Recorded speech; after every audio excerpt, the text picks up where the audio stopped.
Drama serial भरम में आज के एपिसोड में पाशा अपनी वाइफ से कहता है कि अलीज़ा हमारी इकलौती बेटी है, इसलिए उसकी ख्वाहिश का एहतराम करना और उसकी बात मानना हमारे लिए बहुत ज़रूरी है।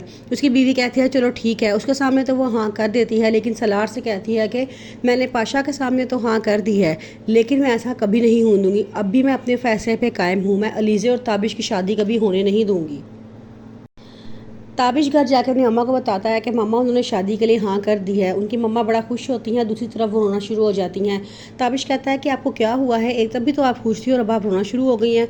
तो वो कहते हैं कि बेटे अगर उन्होंने अपनी दौलत के तराजू पर तुम्हें तोलने की कोशिश की तो मेरा क्या बनेगा, मैं कहाँ जाऊँगी। अगर उन्होंने कहा कि तुम घर दामाद बन जाओ तो फिर वो आगे से कहता है कि नहीं मामा, अलीज़ा ऐसी लड़की नहीं है, वो हर हाल में मेरे साथ इस घर में गुजारा करेगी, वो मुझसे बहुत मोहब्बत करती है और जहाँ मैं रहूँगा वो वहीं रहेगी।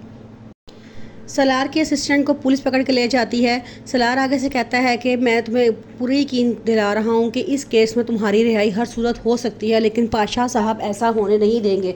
वो हर सूरत चाहेंगे कि तुम जेल में ही रहो और तुम्हें कभी भी बाहर ना निकल सको। जिस पर वो कहती है कि सारा कुछ मैंने आपके कहने पर किया था, अब जो भी है आपने ही मुझे बचाना है, चाहे जिस तरह मर्जी बचाओ, लेकिन मुझे यहाँ से निकालो।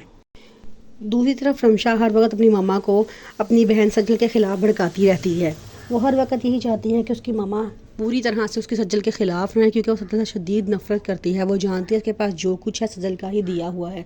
अगर किसी दिन भी सज्जल को सच्चाई पता चल गई तो सारा कुछ उसके हाथ से छीन जाएगा और वो दोबारा उसी गरीब से घर में आकर रहना शुरू कर देगी। उसकी आलीशान ज़िंदगी ख़त्म हो जाएगी।